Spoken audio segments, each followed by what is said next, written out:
Chapter 15-17. When the abnormal sea surface that had been split in half became an ordinary sea surface again, the waves in front of them became turbulent.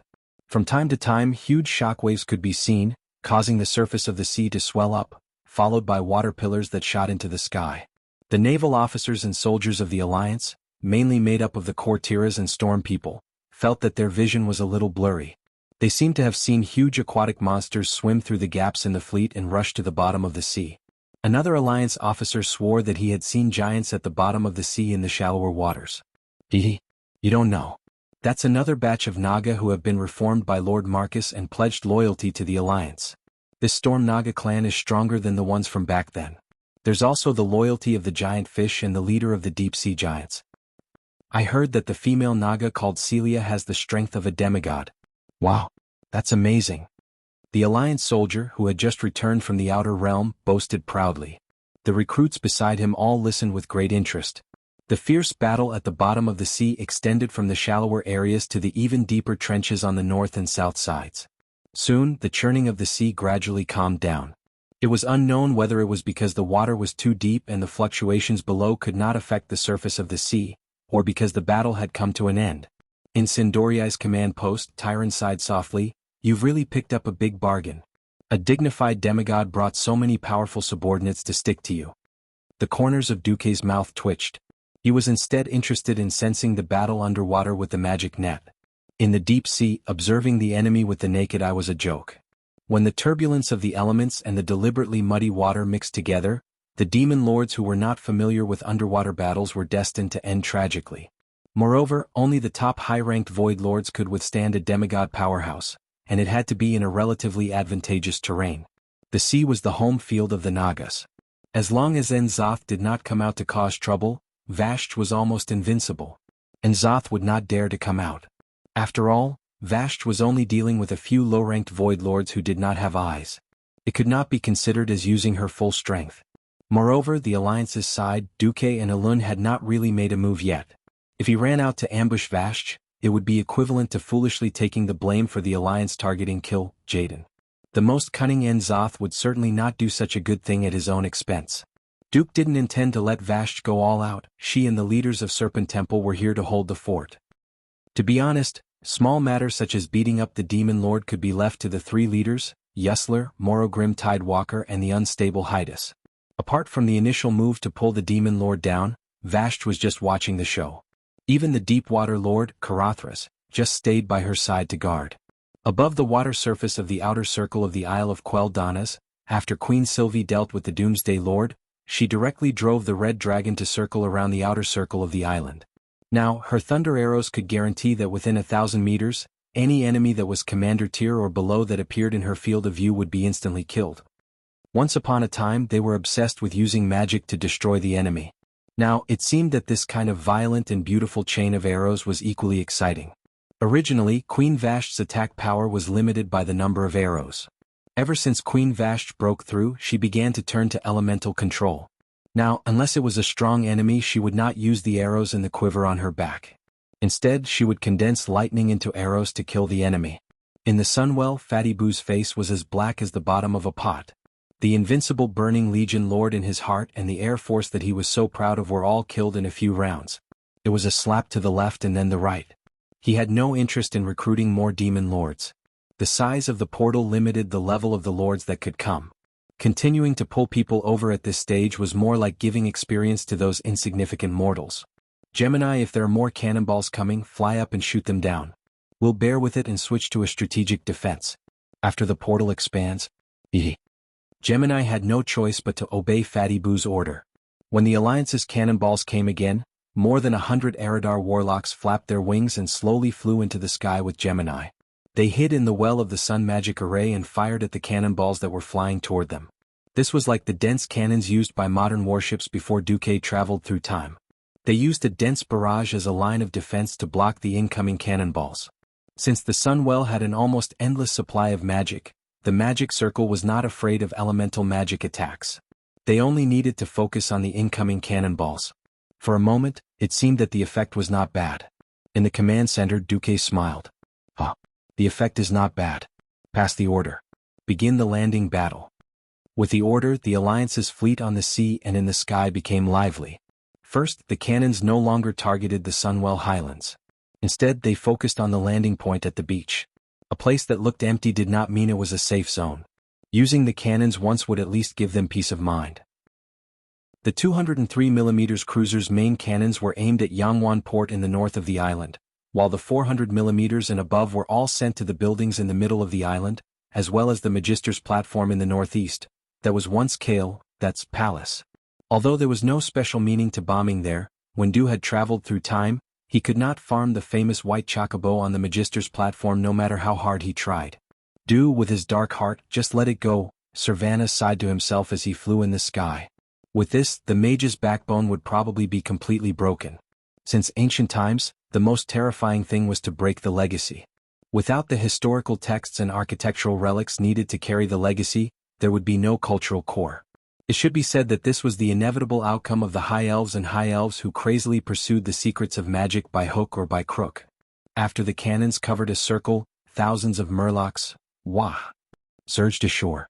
As the unquestionable cannon fodder of the vassal races, it was naturally the murlocs whose lives were worthless to land on the beach to explore the way and deal with mines. In fact, the effect of the cannons was not very good. Those who died were basically demonized half-elves. The true Burning Legion demons did not suffer great losses. Their resistance was also seen by Vashj. Chapter 15:18.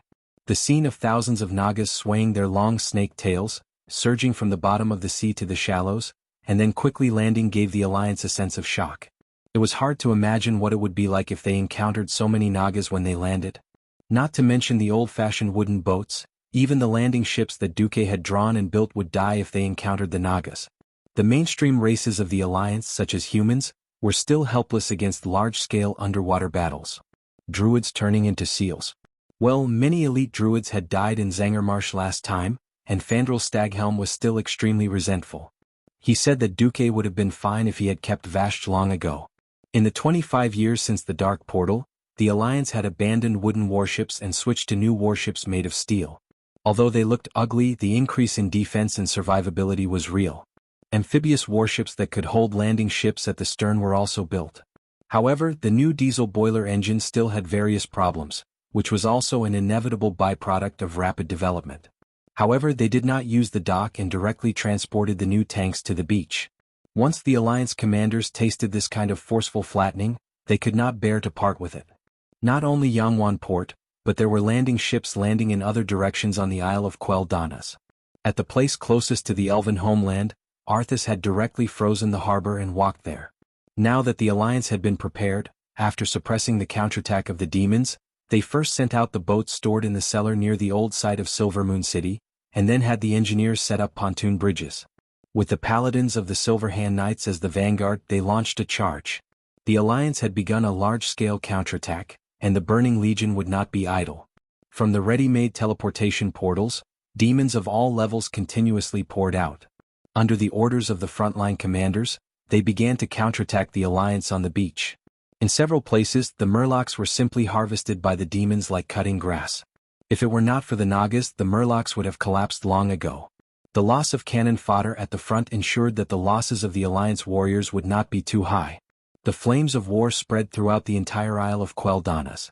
At the same time, a little bit next to the center of the Sunwell, there was finally a surge of terrifying energy that could penetrate the sky and earth.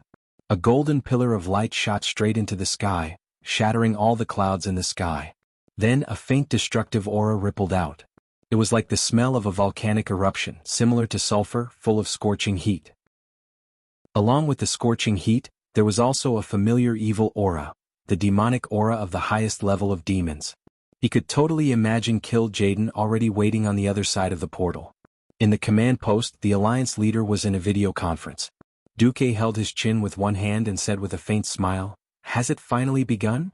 Then, Duque glanced at Matagosa, who had already dealt with his opponent and returned. Looking at that restless face, Duque said, "Looks like you won't wait too long. How about this? You have to swear the Dragon King's oath that you can only fight in your human form. Only then will I be able to let you in." "What?" Matagosa asked. Duque snapped his fingers, and a three-dimensional map of the Sunwell Highland appeared in front of everyone. "This is the latest information. The entire Sunwell Highland had actually been enhanced by an extremely powerful spatial magic array. There's only one way to get in.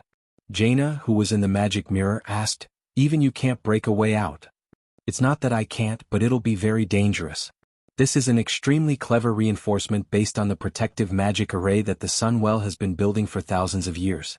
Be it the Sunwell or the Well of Eternity, they're essentially elemental energy overflowing from the planet Azeroth. The so-called bottle of water from the Well of Eternity turning into the Sunwell is just a prelude. Forcibly destroying this array is very likely to mean another big explosion. Duque's words made all the leaders feel a little uneasy.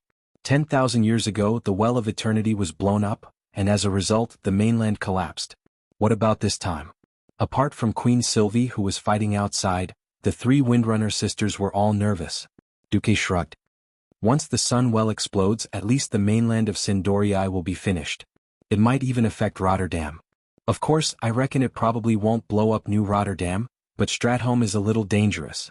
The Alliance leader's scalp went numb and he jumped up. If it's so dangerous, why did you have to use the Sunwell as bait? Aurelia said, "First of all, how to deal with the Sunwell is the internal affairs of the Sindorii kingdom.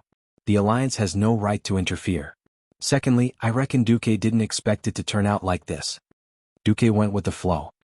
"I didn't know the Burning Legion's spatial magic would be so terrifying either. Magic is indeed a very deep subject. Even I, a demigod of the weave, can't understand it." Duque glanced at the big sister blue dragon. "Okay, speaking of which, because of the spatial magic array, the space in the Sunwell is very limited. According to the intelligence, the blue dragon Kalegos is guarding the first pass. The space there really isn't big." As Duque brought up the circular platform where the first elder of the Sunwell was, Madagosa frowned. It was a place with a diameter of less than 300 meters. For humans it was indeed a large square. For dragons it couldn't meet the needs of battle at all. If Kalegos went crazy, Madagosa would have to transform to stop him. Then this place would turn into a hand-to-hand battle without any skills. Only the one with the strongest vitality and defense would survive. This was something Madagosa definitely didn't want to see. At this moment, Duque clapped his hands and attracted everyone's attention again. "Kalegos isn't our enemy. He's just being controlled. So, what we really have to deal with is the soul of the dread demon king that has possessed him. I'll have to trouble everyone to rehearse later." Not long after, the leaders of the Alliance, who were also the strongest people in the country, walked out of the portal. Duque had Madagosa transform into a dragon on the prepared field and let everyone rehearse how to move and find the portal. This was a battle where they switched between two worlds. Basically, if the strategy was correct, they would beat up Kalegos first. Then, the delirious guy would open a portal and let the heroes enter a dark inner world to beat up the main character, Seisovar. Duque didn't participate in this battle. Firstly, it would be embarrassing for a demigod to beat up Kalegos, who wasn't even an ancient dragon. Secondly, he really wasn't confident that he could get his main body to enter the nightmare space. Chapter 15:19. The demigod's spiritual power was so powerful that it might even blow up Kalegos' spiritual world. It would not be good if the Blue Dragon King, who was supposed to be the backup, became retarded. Speaking of which, to be controlled by a mere dreadlord, Kalegos was quite a scumbag. Do you want to see if Uther can be easily controlled? Even though there were two famous cases of control in history, Sidan Dathrahan was defeated by the dreadlord after he was left alone, and his body was controlled after he died. Alexandros Mograine was killed by his son's betrayal, which was why he was controlled. Arthas' worldview was destroyed by a series of conspiracies, and he finally fell. How could he be controlled like Kalegos as soon as he entered the arena? It couldn't be helped. Duque didn't like the Blue Dragon King Malygos. In case Malygos courted death like he did in history, he had to leave some seeds for the Blue Dragons. "Sai, who told me to be a good person?" Duke took out a small seed and handed it to Madagosa. In order to prevent Kalegos from becoming an idiot due to the damage to his mind, if you see anything wrong with the collapse of the Dreadlord's mind, just throw the seed in. This will at least ensure that Kalegos won't become an idiot. The big sister Blue Dragon accepted it solemnly. "Thank you for your generosity, Lord Marcus." No one had ever dared to have high hopes for the Burning Legion's captives. Demons had plenty of ways to torture their captives. But a little more hope was always good. After all, their king had already told Kalegos to go shit. They could only rely on this demigod in front of them who had a good relationship with the dragons. Suddenly, as if out of nowhere, Duke said, "Yes, Madagosa, you like Kalegos, don't you?" The big sister blushed and stammered, actually, that we are very very good friends. She didn't dare to say that she had a crush, and it was too light to say that they were friends. In the end they became very very good friends. Duque was speechless at the thought of how two dragons could be so shy when talking about feelings. Alright, do you allow help you? Duque seemed to hesitate for 2 seconds before saying, actually, I know that Calegos is a little eccentric. He prefers human females, or at least females with the appearance of a human female. Why don't you change into a human woman's appearance for me to see? His instincts still wanted to deny it, but in the end Matagosa was still bewitched.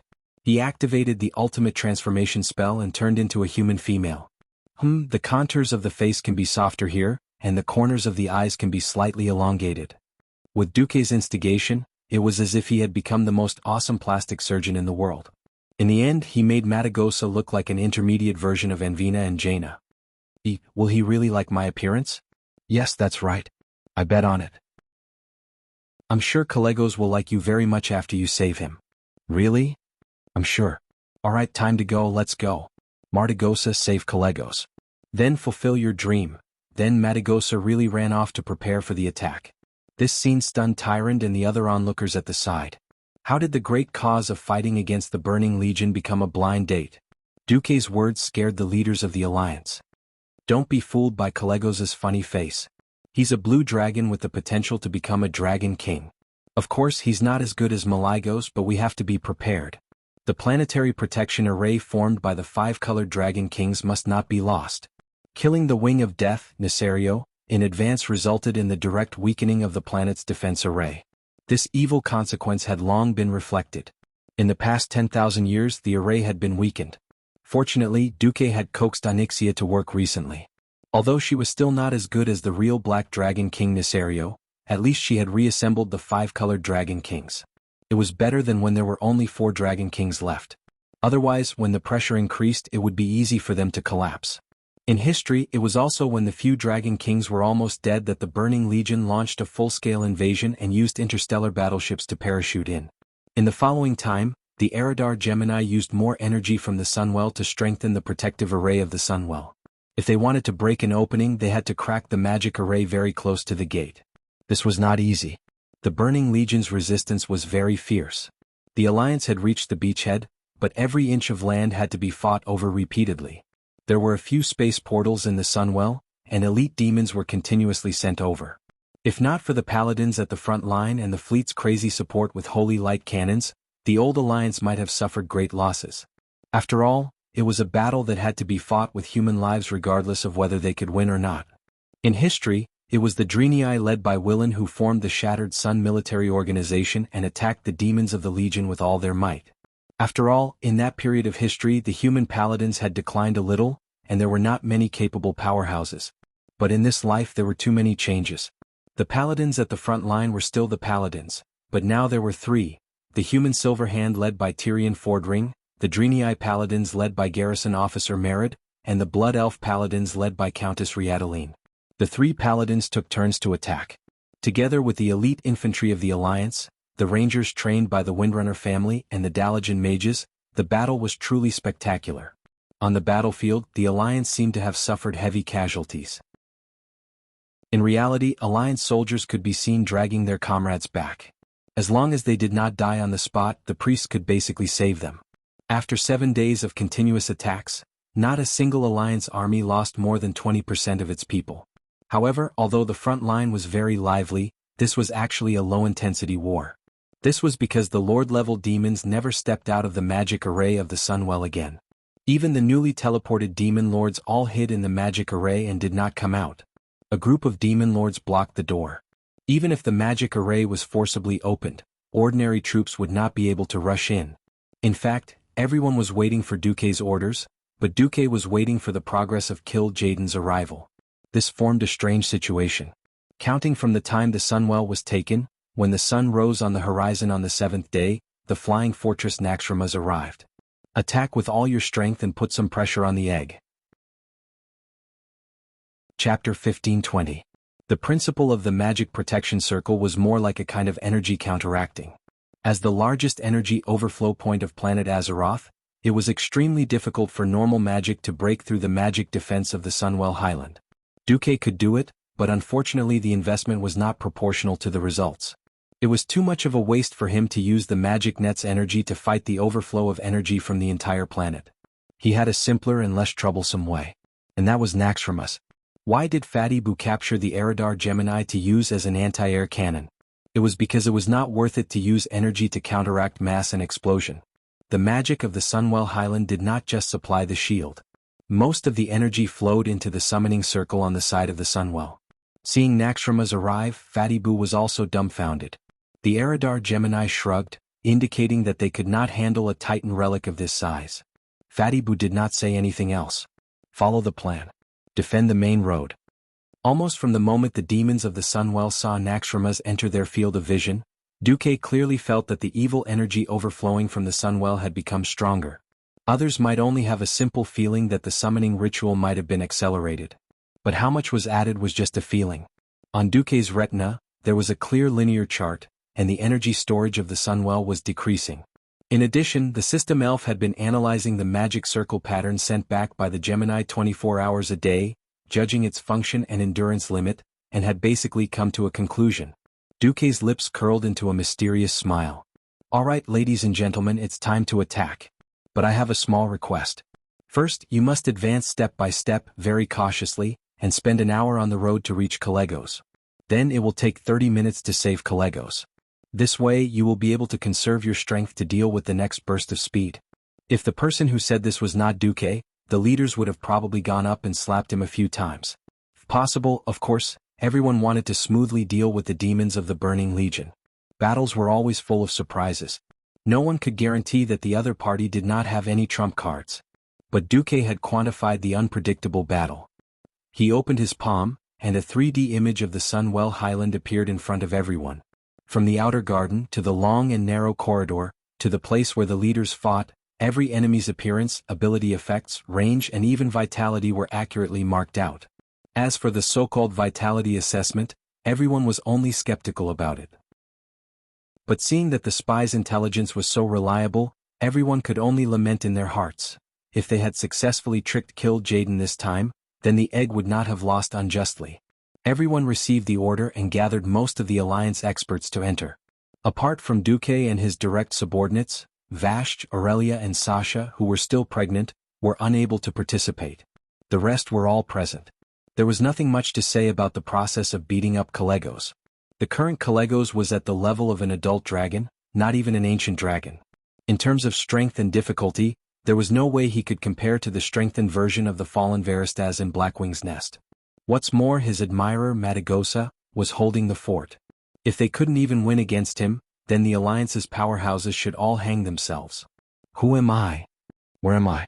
What did I do? Calegos, who had finally regained his senses, was still confused. In order to reduce the consumption of his body, he had turned into a blue-haired young man. Fortunately, there was a familiar dragon like Madagosa beside him, so Calegos quickly calmed down. Madagosa, you changed your appearance? For some reason, Calegos looked at Madagosa, who had transformed into a human, and suddenly felt that she was very pleasing to the eye. Can I touch you? Looking at Calegos's outstretched hand, Madagosa could not help but be overjoyed. Yes, if you want to touch. She had thrown in what Duque had given her a long time ago. Although she felt that she was in danger of riding a dragon, she quickly relaxed. The relationship between dragons was a little simple and crude. If they liked each other, they would communicate when they were in heat.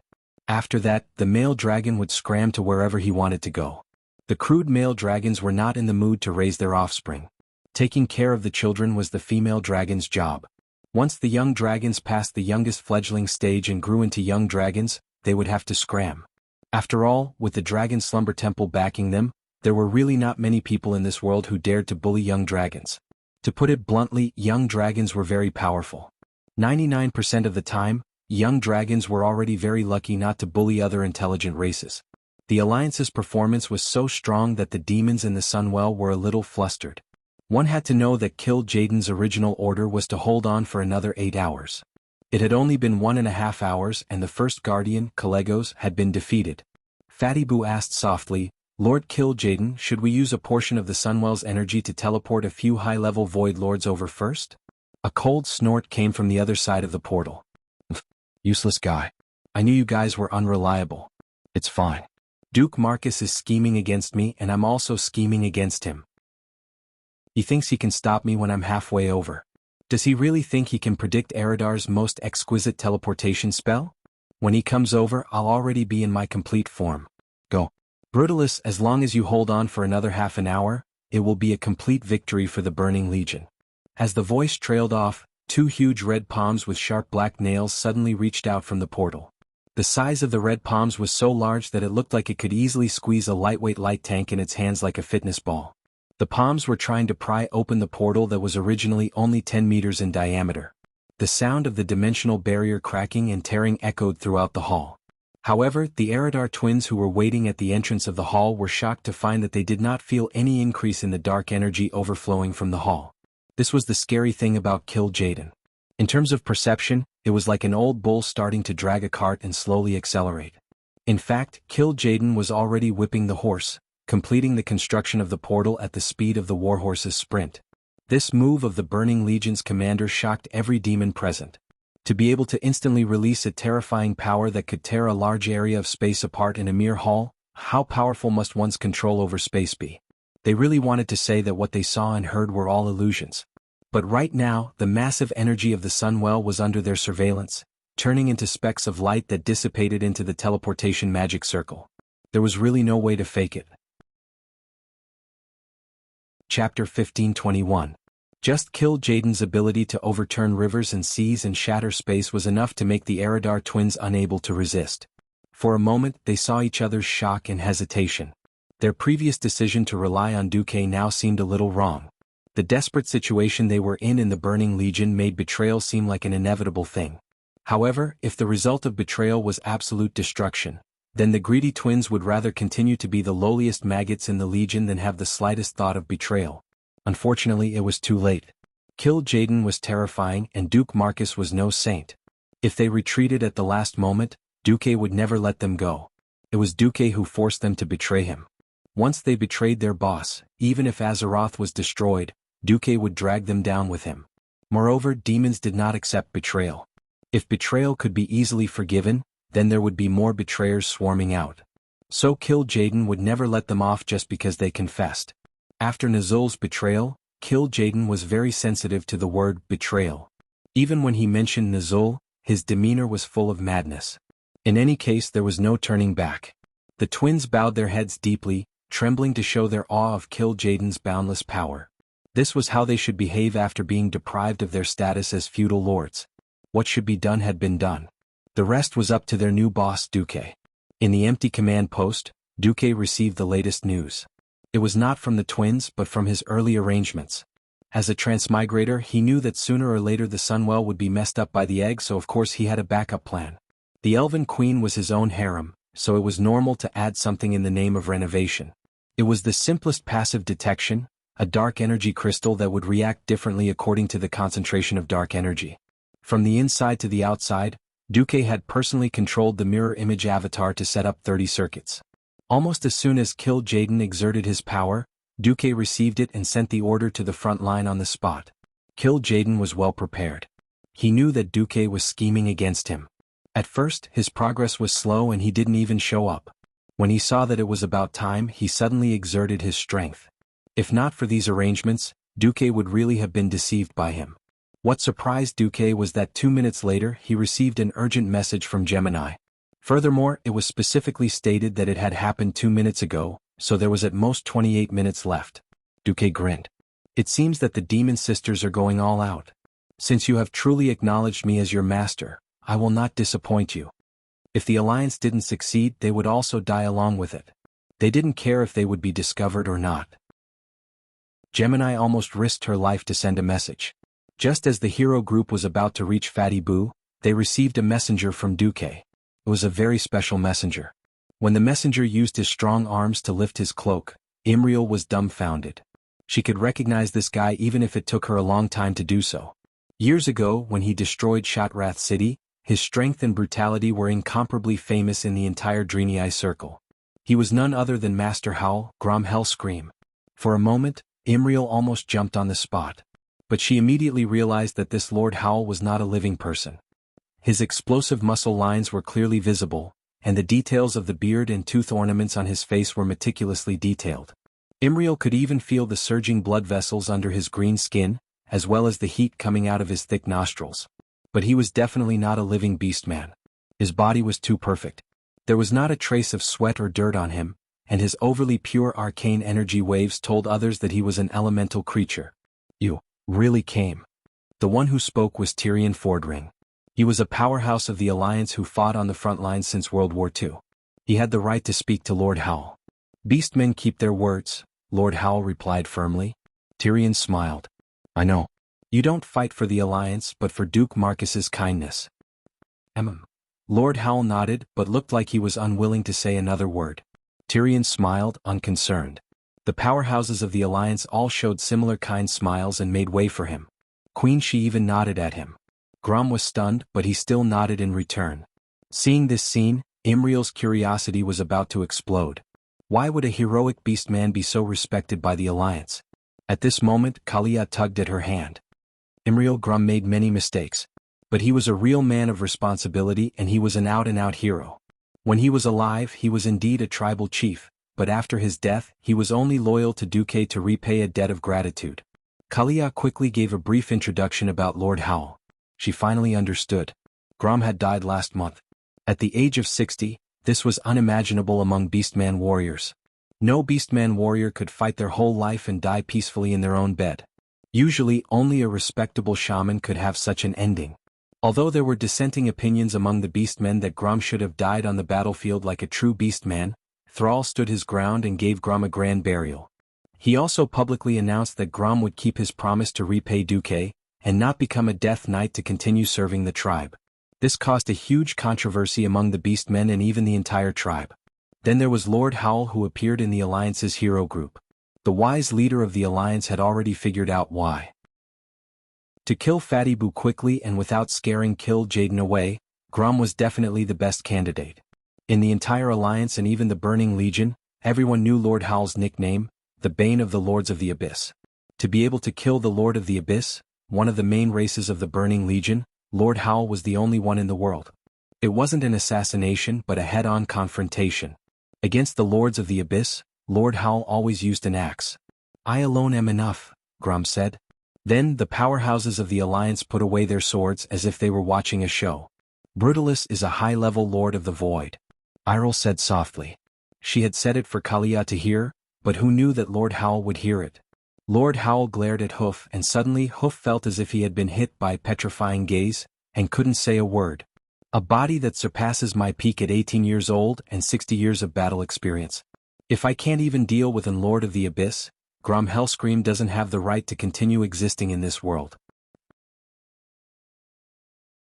Chapter 1522. Lord Roar was full of himself. To be honest, this was the complete opposite of the humility of the Alliance's mainstream chivalry. Chivalry emphasized humility, while orc warriors sought to be flamboyant. If they hadn't known each other for more than 20 years, someone might have really talked back to Lord Roar. However, they had worked together in Molten Core, Blackwing's Nest, and Mount Hyjal. The tacit understanding between them made the Alliance powerhouses smile at each other. Duque told me to finish that guy in 10 minutes. Excluding the small talk just now, there are only 5 minutes left. Although Grom said this, no one saw the urgency on his face. This was a powerhouse, a top-notch powerhouse with absolute confidence in his martial arts and combat ability. If he had had such an opportunity when he was alive, he might have been able to break through the boundaries of the divine realm and enter the demigod realm. Now this path wasn't blocked. However, he didn't have the unparalleled skill, so Duque definitely couldn't let him advance to the demigod realm first. After leaving the palace where they defeated Calegos, they walked through a roof corridor that wasn't too long. It was about the height of 3 stories and they would arrive at a huge gap. The huge Brutalis was already waiting in the vast empty space in front of them. According to the original plan, everyone had to jump down from the gap in the palace to fight Fatty Boo. Insignificant mortals. You've dawdled for so long and you're finally willing to die? The Lord of the Abyss was like a small mountain. No matter when he looked at it, it was always so oppressive. However, Lord Roar didn't care. So what if you have a lower body like a dragon? So what if you have a mouth full of fangs? Can you still scare me after your arms are modified? Master Howl single-handedly held his world-famous killing weapon, the battle-axe Bloodhowl. The battle-axe, which resembled a curved nose, seemed to be humming because its owner had surpassed his own limits. The crimson glow on the blade of the battle-axe continued to shine. Looking at Fatty Boo, who was arrogantly mocking the Alliance's hero group, Lord Roar grinned. "Idiot, after I chop your head off, I'll let you talk all you want." Grom slowly changed his posture. It was very close to the position of squatting in the toilet, but his upper body was straight, which made him look weird. Although it looked a little funny, no one in the Alliance underestimated this posture. At this moment, Grom moved. In front of the vigilant Fatty Boo, Grom shot out like a spring that had been pulled to its limit. Using the height of a 3-story building, Grom jumped a height that mortals couldn't even reach in pole vaulting. Grom, who was no longer a mortal, jumped 10 stories in one go. When he reached the height limit of his high jump, his whole body tilted downwards and his feet up. With a fierce stare, the arcane energy that appeared in the void became his stepping stone. Immediately, his whole body shot towards Fatty Boo like a cannonball. Even the experienced and knowledgeable Fatty Boo was falling at an incredible speed. It was as if a star had fallen from the sky. The Lords of the Abyss were born with huge and bloated bodies, and it was destined that they would never be able to dodge. No matter what kind of attack it was, he had to take it head-on. Ha! Brutalus raised his modified arms. His right arm, which was equipped with a double-edged sword, and his left arm, which was equipped with a serrated machete, formed an X shape, firmly blocking Grom's path of descent. Who knew that Lord Howl, who had become an arcane energy creature, had agility that he definitely didn't have when he was alive. In the blink of an eye, when Lord Howl landed in front of Fatty Boo's double-edged sword, he suddenly rolled forward 3 times, dangerously changing his path of descent, and went over from the top of the X shape. Faced with Grom's snake-like movements, the anxious Fatty Boo swung his arms upwards. He wanted to kill Grom in midair. When the powerful swings that cut through the air attacked Grom with unimaginable destructive power, Fatty Boo saw the orc hero's rugged face and smiled mockingly. Thunderstrike.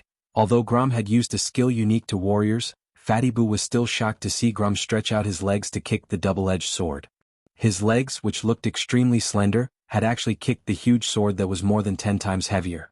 Under normal circumstances, even with the protection of the epic ranked leg armor, Shurfeng's legs should have broken under his powerful attack. Even if he had miraculously blocked it, he would still have been sent flying by the powerful force.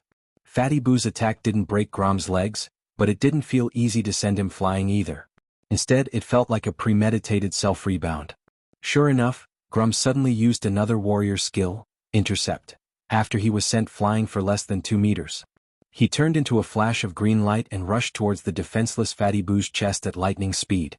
Half of Fatty Boo's vision was suddenly filled with the domineering Grom. He couldn't block it. He definitely couldn't block it. Even though Brutalus believed in the defensive ability of his breastplate, he didn't want to believe that this little orc could kill him with an axe. However, Manarotha's mistake always stimulated his nerves. After all, Grom Hellscream was a terrifying existence that had killed a Lord of the Abyss with an axe. At the last moment, Fatty Boo shrank back and tried his best to lean back, hoping that he could dodge Lord Howl's axe. Compared to the retreating Fatty Boo, Lord Howl's attack was faster. He combined the momentum of falling from the sky with all the strength in his body, burning all his anger for an attack. It could be described as a meteor. The holy light was the power of the clergy's will, and so was the anger of a warrior. With a red flash that looked like a prairie fire, Grom's body accelerated a second time, and the destructive power of the axe increased at an unimaginable speed. In the next moment, the ear-piercing sound of metal clashing suddenly rang out in the empty grassland. It was the sound of a battleship being split in half by an axe. To everyone's surprise, the special alloy breastplate on Brutalus' chest that was at least a meter thick exploded into countless pieces. The crimson, blood roar, accurately slashed Fatty Boo's chest. Fatty Boo's expression of disbelief and fear was the background of the scene. Impossible? Idiot. I only used 1 axe strike against your boss. Do you think I'll use a second strike against you? Grom's face was filled with absolute pride. Brutalus' body began to convulse. The Lord of the Abyss was indeed powerful, but the entire race was the same. Those who were weaker than them would definitely not be able to defeat them, but those who were slightly stronger could definitely take care of them. There was not the slightest bit of uncertainty. The blood-red color spread throughout Fatty Boo's body. Just by looking at his appearance, one could imagine the scene of the Lord of the Abyss burning from the inside out. In a trance, Imriel felt as if she could smell burning flesh. Chapter 1523. Rudolus, who was as huge as a small mountain, let out a final scream. His bloated body, which was originally supported by 4 legs that were thicker than elephant legs, suddenly fell to the ground. Strangely, it didn't fall like most monsters. Perhaps because its lower body was too bloated, it actually looked like a roly-poly doll. Its 4 hooves were loosened and its lower abdomen was on the ground. Its upper body was limp, and it tilted its head to the side. Oh! Pulling out blood howl, Lord Howl stood on Bupang's shoulder with 1 foot and stepped on the side of Bupang's face. He let out a howl that was full of orc characteristics. Barbaric, rough, and extremely morale-boosting. He was shouting for his new life, for himself to surpass the peak. Hero's Age. How many times had he been ashamed of his weakness in the last battle? How many times had he endured the scorn and provocation of young orcs without being able to retaliate? Grum didn't want to admit that he was old, and he didn't want to announce that his passion as a warrior had cooled. Today he finally found the feeling of charging into the battlefield and letting go of himself. Following his heart and not losing his friends was the life he wanted to live. The heroes of the Alliance were stunned at first. Then, led by Tyrion, many people began to applaud. Tyrion even felt a little envious of Grom. The decline brought by aging was becoming more and more obvious. He remembered when the 5 Silver Saints first appeared, they were all young people around 20 years old. In the blink of an eye, 25 years had passed, and Tyrion was almost 50 years old. Sometimes he couldn't help but wonder if he should learn from the queens and Grom and follow Duque. After all, eternal life and eternal youth were temptations that mortals couldn't resist. However, Tyrion immediately chased this thought out of his mind. The path of the holy light didn't allow for any distracting thoughts. If there came a day when the world needed him to do this, he would do it. Otherwise, ashes to ashes, dust to dust. This was the path of the holy light. Grom really killed a high-tier Void Lord with 1 swing of his axe. This scene shocked Imrian. Even if he didn't want to admit it, he had to admit that when an orc hero like Grom was on his side, the feeling of killing an enemy was completely different. Is Grom Hellscream the strongest? Imriel muttered to himself. At some point, Queen Sylvanas walked to her side. You're just the best at single-target attacks, but you're good at dealing with meat shields like the Lord of the Abyss. It was rare for another leader to talk to him, so Imriel quickly asked, Is there anything else? Don't be too envious of him. Everyone had their own characteristics. Although Grom was ferocious, if he encountered an agile opponent or someone who was good at using mirror clones such as Duque, he would lose. Grom's only fate is to be dragged to death. Queen Sylvie briefly mentioned how she and her sister worked together to deal with Grom in South Shore.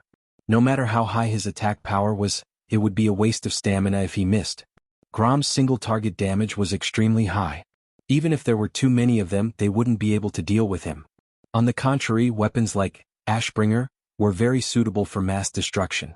It could be said that everyone's unique characteristics determined the type of battle they fought. Just then, Magni Bronzebeard hit the floor with his hammer. Since no one has lost anything, let's continue. The Alliance powerhouses understood tacitly and continued to move forward with ease. 2 battles in a row didn't consume too much energy. In the first battle, Matagosa put in the most effort. After saving Calegos, she retreated with her dragon. In the second battle, Lord Howl called it a day and everyone became a spectator. It could be said that the Alliance powerhouses were at most warming up. They had the ability and reason to continue advancing. At this time, the problem was thrown to Kill Jaden. The gatekeepers of the 2 checkpoints were taken down so easily. This unexpected situation shocked Kill Jaden. His eyes widened and his eyeballs rolled twice. As a master conspirator, Egg obviously felt the smell of conspiracy. This result was normal. After all, the Alliance didn't use any god-level combat power. In Kill Jaden's eyes, it was just like chickens pecking at each other. However, the Alliance seemed to be better at dealing with him. It was understandable that it was abnormal because the rhythm was too coincidental. He sped up the teleportation. Although he tried to cover it up, the Alliance seemed to have sped up to match his speed. Conspirators didn't believe in coincidences. It wasn't impossible to continue with the plan, but in order to be safe he had to get a reputable high-level Void Lord to hold the fort, and it had to be a strong fighter who could fight against a demigod. This way he had to delay the opening of the ultimate portal. Gamble? Or not gamble? This was a big problem. There were only 2 paths to choose. Kill Jaden was sinister, cunning, cruel, and heartless, but he wasn't a hot-blooded fool. In these 10 seconds, his brain calculated countless possibilities and ways to deal with it. What motivated him was his infinite confidence in himself and the absolute dignity of a powerhouse. I am Kill Jaden, the leader of the Burning Legion. I have never been defeated on countless battlefields. I have destroyed thousands of planets and made billions of living beings cry in despair. Sargeras and Archimonde's failure doesn't equal my failure. The Burning Legion has been shamed too much recently. There must be a top powerhouse who stands up and declares the Legion's terror and invincibility. The Lun can't do it directly. All I have to deal with is a Duke Marcus and a few weak demigods. As long as I have 60% of my strength to enter this world, I will be absolutely invincible. Kill Jaden made up his mind. No matter what, he shouldn't shrink back into the distorted void with his tail between his legs. Sargeras's failure was due to his carelessness. He had personally tried something as dangerous as soul possession.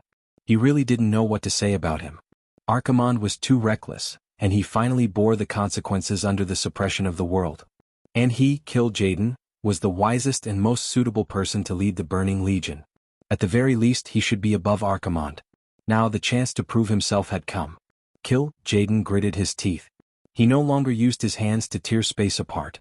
He began to stretch his head over. Only when his body truly entered this world could he better observe the flaws of this world and speed up the tearing of the space barrier. This wasn't an easy task. After all, he had to bypass the planet's Azeroth defense, forcefully find a flaw, and use the planet's energy to attract each other to open a new gap. In the command center, Vashj, who had settled everything, came to Duque's side. She became that obedient maid again. Master, are you so sure that Kill Jaden will take the bait? Of course, because he's a gambler. Chapter 1524. Regardless of how Kill Jaden was used to scheming and carrying out all kinds of sinister and cunning plans, he was actually similar to Duque in his bones. They both liked to win big with small. His small was to invest small. This way, once he succeeded, he would feel a greater sense of accomplishment in his heart. After all, after living for so long, it could be said that he had seen all kinds of storms. There were not many things that could arouse his interest. In fact, for a period of time, the reports from the Burning Legion subordinates were all the same, making him a little numb.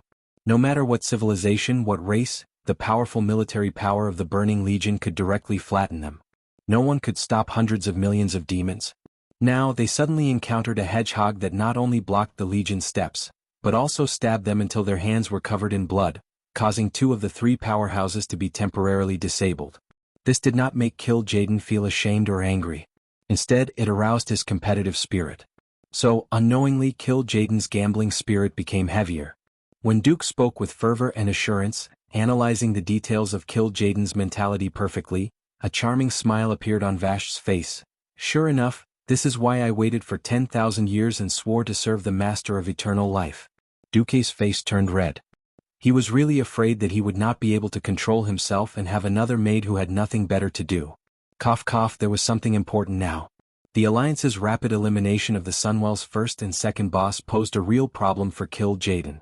This was like an iron lock across a river, making it difficult for him to advance or retreat. However, since Kill Jaden had decided to go all out, he naturally had to make a choice. Kill Jaden's voice came from the depths of the Sunwell's palace complex. Gemini, it's time to test you. The second portal is open. Lead all the low-level Void Lords and hold off the Alliance's powerhouses. As long as you can ensure that no enemies come to me in 20 minutes, you can immediately become high-level Void Lords again. The Eridar Gemini immediately shivered. Oh my god. This was a good thing that could not be encountered even once in 10,000 years. If it did not involve a top priority like the Azeroth portal, the probability of promotion in the Legion simply existed in theory. First, they had to be strong enough to meet the combat power requirements of the Lords. Then there were opportunities. To deal with unimportant planets, destroying 1,000,000 of them was no more than stepping on an ant in the eyes of the upper echelons. It was no big deal at all. Ever since the War of the Ancients, because they had chosen that damned Mark Dooku as a spy and the person in charge of opening the teleportation portal, they had been forced to the brink of death by Kill Jaden. They had to do all the dirty and tiring work, and now they had to become combatants, forced to go to the front lines as cannon fodder. If they could receive such praise and promise from their old boss before they completely betrayed Kill Jaden, they would probably be overjoyed. But there was no turning back now. Even if it was a dead end, he could only walk it to the end. Queen Saloras suddenly waved her hand. Did you hear that? Lord Kil'jaeden has appointed Aurelius and me as the commanders of the Sunwell. Alesis continued, now we must put enough pressure on the Alliance's experts, but we can't be too aggressive, lest we draw out the opponent's demigod.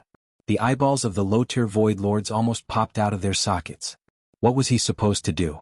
Very soon they understood that they were going to die one by one. And so a funny scene appeared. For example, an Apocalypse Guard suddenly jumped out from a corner. I'm Triple X. Before he could finish, the Alliance's experts attacked. Grom roared, eat my axe. Apocalypse Guards were originally more agile than Abyss Lords, but they were facing the ferocious Alliance's hero squad. Queen Sylvie's arrow, which had increased in power, nailed the Lord in an instant. As a result, Lord Howl's destructive power was on full display. That guy was instantly killed. Another Lord, turned to ashes, Theon raised Ashbringer, which was as heavy as a door and slashed down. Another, Burn, Magni, who was in his God's Descent state, swung the Balrog hammer. When the peak experts of the Alliance unleashed their strongest destructive power without any regard for their stamina and energy, the low-stage Void Dukes weren't enough at all.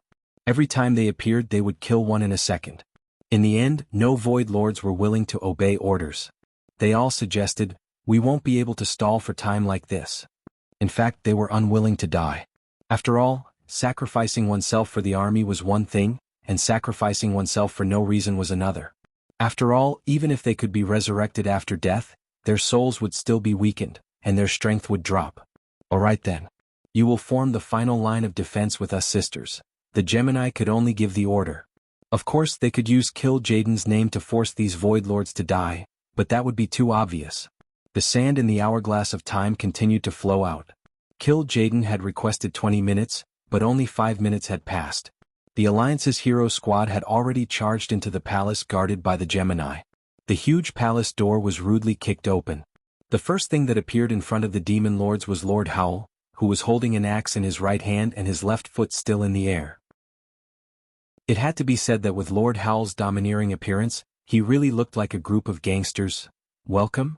Originally, Auras wanted to strike a charming pose and pretend that she knew nothing and welcome the arrival of the Alliance's hero squad. Suddenly, be it the Eridar Gemini or the Demon Lords, they were all stunned. Just a moment ago, the news that came from outside was that a group of mortals from the Alliance had arrived. However, when the palace door was opened, what the demons saw was a powerful lineup that they had never seen before. The palace door was already very tall as a 3-story building. However, two giants that were as tall as the palace door strode in and guarded the two sides of the door. They clearly exuded a demigod aura that transcended the mortal world, and they clearly wore crowns that symbolized nobility on their heads. However, they stood on both sides like humble servants, bowing slightly as they welcomed the arrival of the main character.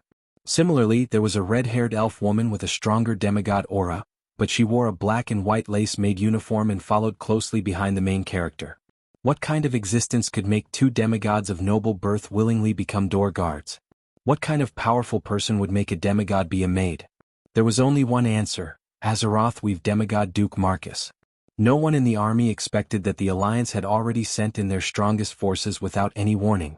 Without even greeting them, Duke raised his chin slightly and showed a contemptuous expression. Clear away all this trash. Chapter 1525. How dare you? A mere native demigod dares to arc. Before the demonic guard could finish, a shadow flashed before his eyes, and the flash of the Emperor Karaj's sword occupied his entire vision. Before Vashj, the sword Emperor, Emperor Vecnus, was as slow as a tortoise. But before this demonic guard's snail's speed, the tortoise's speed was so fast that it left an afterimage. Using all his muscles, the sword Emperor thrust the Emperor Karaj's sword into the gap between the demonic lord's helmet and cheek. Then with a twist, the sharp greatsword pierced through the cheek, and the gap between the lower jaw and the skull into the brain. Just one strike was enough to inflict a fatal wound. Shivala, who was of the same race as Mother Shiraz, swung her 6 long blades at the demon Emperor Vecnus. In fact, all 6 of her blades hit their mark.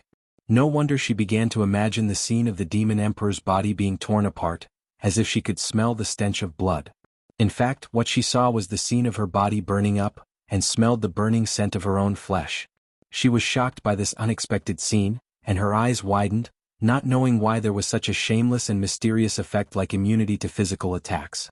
On the other side, Vashj was even sharper. The seemingly slow snake-tail bow was shot out in an instant, and its speed was as fast as lightning. She chopped a demonic lord in the middle of the blade, while the opponent above used multiple arrows to maim another lord, while the opponent below used lightning magic to turn the third lord into charcoal. Finally, she used her snake tail to strangle the crippled one. She had taken care of 3 demonic lords by herself. The might of the number 1 demigod under Duque's command was on full display. By the time Theon, Magni, and Lord Howl had taken care of another, everyone was shocked to find that 6 of the 10 demonic lords in the palace were gone. Only the Eredar twins and 2 fell lords were left. The 2 Darksiders broke out in cold sweat. They had just agreed to cooperate with Gemini's operation, but who knew that when the other party smashed open the door, barged in, and started wantonly, Gemini did not move at all. What was going on? What was going on? They did not know what had happened. Only the Eredar twins knew that Duque had laid his cards on the table. Duque looked at them with a smile. There was only one meaning in his words. He wanted them to hand over their proof of allegiance. Betraying Kil'jaeden was not enough. They were even asked to publicly break off their relationship with the army. "Master, you're really—" Oris said with a reproachful look. "How could we not do our best to carry out Master's orders?" Queen Solola's was extremely charming. The 2 demon lords beside them instinctively felt that something was wrong. Their reactions were not slow. Just as they turned around to face Gemini, they were already hit. "Ah, how dare you betray the army?" One of them was bathed in flames while the other was swallowed by a swamp of darkness. The natural difference in power and level made them defenseless in front of the 2 powerful demons, the Eredar twins. What's more, Gemini had descended with her true body. How could she be compared to them, who had invested less than half of their souls and relied solely on their bodies? Just before they died, they let out mournful cries. At this moment, Vashj dragged her snake tail and pulled the remaining demon lord in front of her.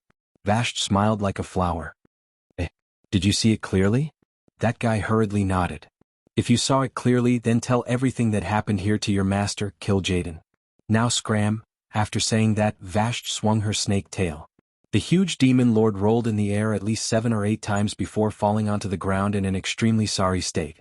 When he got up, he did not dare to look at those pairs of mocking eyes. Like a stray dog that had fled with its tail between its legs, it ran towards the depths of the Sunwell in fear. On the other side, the Eredar twins slightly tidied up their originally very clean armor.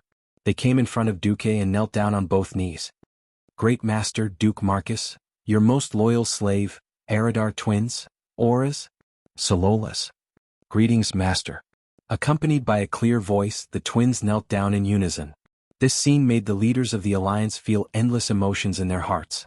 Not long ago, the Burning Legion wantonly invaded Azeroth. From the first time the Dark Gate sent beastmen to invade, to the third battle of the Dark Gate, the Burning Legion's Nazul Scourge army, to the arrival of the Arkherons, and then to the Outland to cause trouble.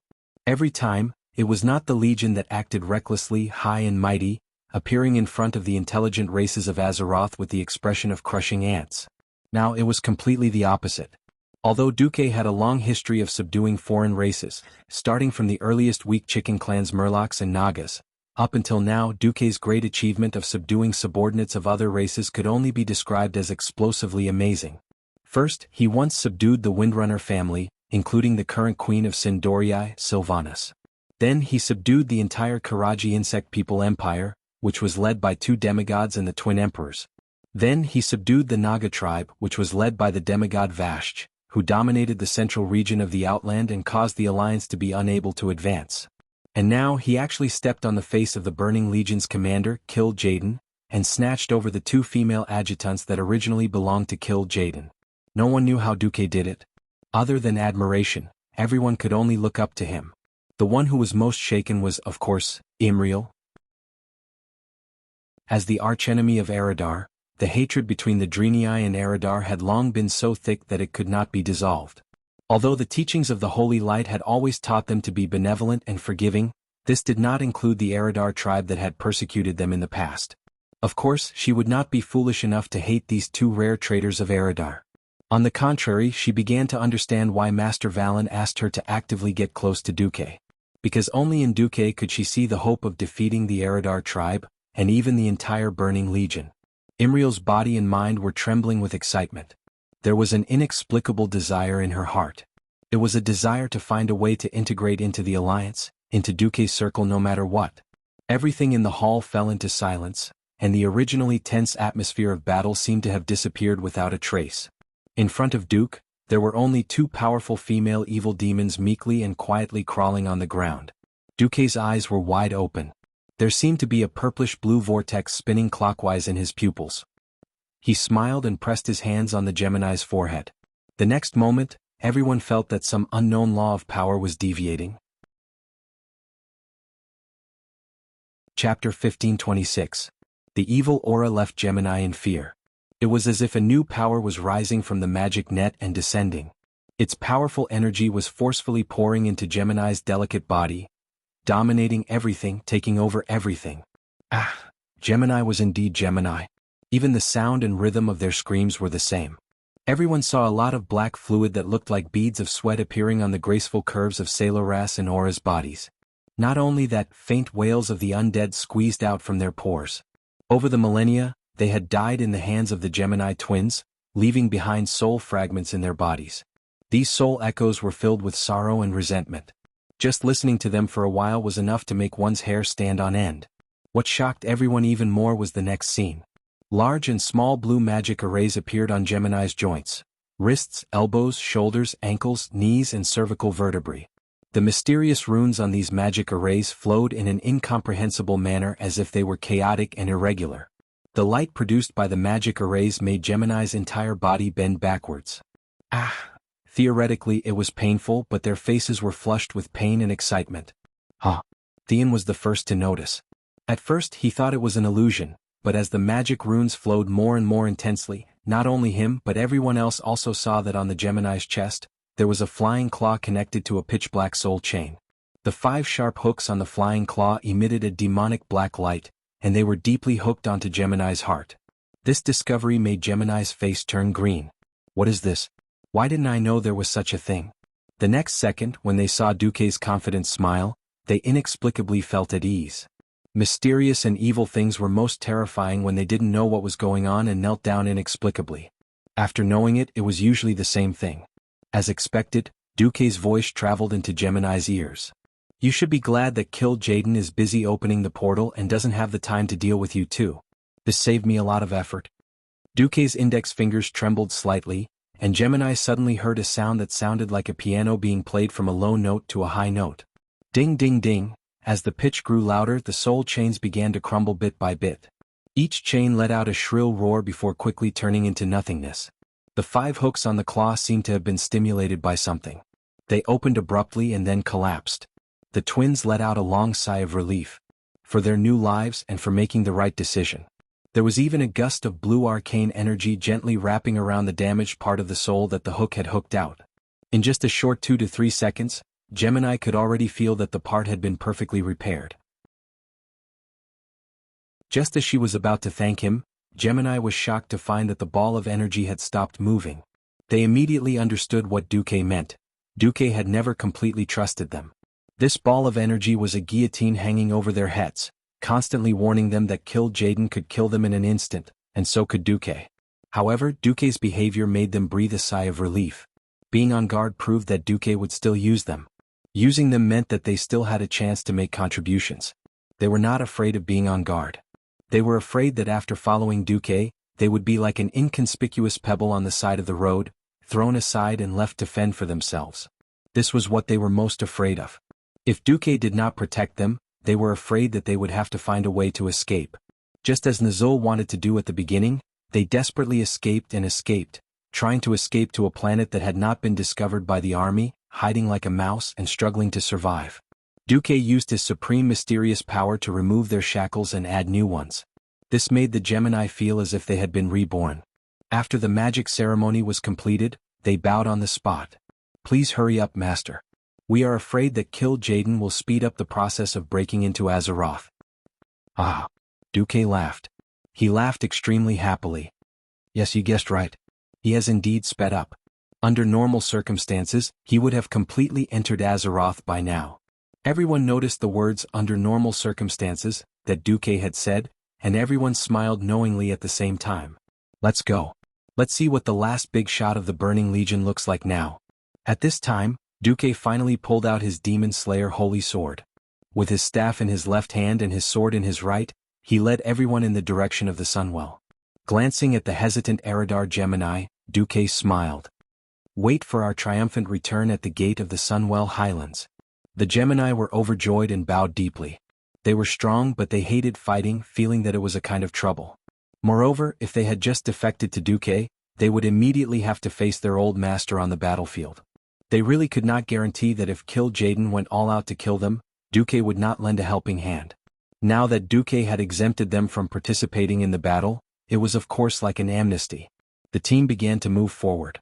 The mages in the team noticed that every time the tail of Duque's staff touched the floor, there would be a circle of magic ripples that could not be sensed by anyone except Pharaoh. Just like the sonar used by the Alliance Navy, it relied on the feedback of the magic ripples to grasp everything in the Sunwell. After everyone passed through gorgeous corridors and majestic palaces that were already empty of enemies, they finally reached the tallest and largest palace on the edge of the Sunwell. The palace gate opened and Kil'jaeden's angry voice came from inside.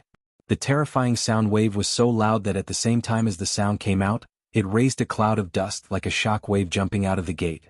Duque, Marcus, after slightly blocking the dust in front of them, not only Duque but every member of the team laughed. What? Because they all saw Kil'jaeden, who only had half of his body stuck at the portal gate, not going up nor down. Pfft. At this moment, Queen Sylvanas was completely relieved. Before arriving here, she had almost always kept a straight face. What if Kil'jaeden did not fall for it? What if most of Kil'jaeden's body had already entered Azeroth? Layers of melancholy had always been entangled in her heart like a nightmare. At this moment, of course, the clouds had dispersed and the sun had risen. As the host, Queen Sylvanas laughed, and the group of unscrupulous fellows in the Alliance naturally followed suit. For a moment, these mortal experts who were looked down upon by Kil'jaeden burst into laughter. Chapter 1527. Oh my god. I thought my waist was already thick enough. I didn't expect there to be someone even thicker. Magni first patted his bucket-like waist and complained. Hey, did this Burning Legion commander crawl out of the sewers and get stuck because he miscalculated his waist? Jaina spat out her venomous tongue mercilessly. Kil'jaeden, you better lose some weight. It was rare for Queen Sylvie to be so free, so she also joined in to ridicule the eggs. You should pass your butt over first, then I can stomp it hard on your butt. Magni loyally fulfilled his role as the main tank to taunt. Hey, are you sure you can reach his butt? Muradin retorted. Brother, you're dirty? With one of the Alliance leaders taking the lead, the others of course would not let go of this opportunity to humiliate their mortal enemy. Instantly they started chattering. Only Imriel was stunned. She finally saw the ultimate demon king who had persecuted and hunted the Draenei for 25,000 years. In fact, Kil'jaeden's horrifying appearance was exactly the same as the one described by Professor Willan and the three-dimensional model stored in the Draenei archives. His body was as huge as a hill. Even though he only had half of his huge body occupied more than half of the 100-meter diameter area in the middle of the hall. The only area left for mortals and Azeroth demigods to fight was a circular area less than 30 meters away from the pillars beside the hall. Kil'jaeden's bright red skin was emitting magma-like heat all the time. Just a gentle flap of his pimpled bat wings could make a mortal feel a heat wave that was unbearable to mortals. His claws were huge. Just by looking at the size, it seemed like he could grab a medium-sized tank with one hand and use those sharp claws to crush everyone and everything inside. On his burly red shoulders were two extremely barbaric-style pauldrons. For huge curved horns pointed towards the sky. At the top of the pauldrons, there was something that looked like a brazier, burning with eternal flames. It was so hot that it was suffocating. The two iron chains on the pauldrons formed an X shape, tied to a belt with a huge skull at the bottom. Together with the other skull decorations on his body, he looked evil and terrifying. Amidst the scorching heat wave, there were faint wails of the dead. The souls of the creatures of various races that he had killed still could not rest in peace in this purgatory. Without the strange golden halo that was stuck at Kil'jaeden's waist, the experts of the Alliance would probably be in awe when they saw his upper body, as if they were facing a great enemy. Now, everything that Kil'jaeden had become a paper tiger. This was a different kind of irony. Ever since he had struck a deal with Sargeras to expel the Draenei into the Stellaris, Kil'jaeden was convinced that no one could stop the power of the army. However, Sargeras had once made a promise of victory, and he had yet to fulfill it, which made him furious.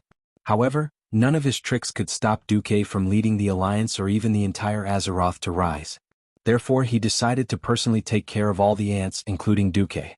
However, he did not expect that all his tricks could not stop the powerhouses from coming at the most critical moment.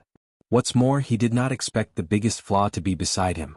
It was the Eridar Gemini, whom he had once regarded as trash and was prepared to be used as cannon fodder. Faced with the enemy's trap and the mockery of the mortals, Kil'jaeden was naturally angry, furious, and resentful. He could not wait to blow up Azeroth at the first moment. However, when all his emotions rose to the boiling point, Kil'jaeden calmed down instead. His body was emitting heat that could melt stones and pillars, but his laughter was filled with coldness. No matter how the experts of the Alliance continued to mock him, Kil'jaeden was not in a hurry. He did not make any moves either. He just stared at Duque and laughed coldly. That laughter made one's hair stand on end. If one did not have any skills, they might foolishly ask, "What are you laughing at?" That would be inferior in terms of aura, because it meant that one did not see through the other party's trump card. Ah. Duque laughed too. Isn't it just a cold, fake sneering and pretending to laugh? I can do it too.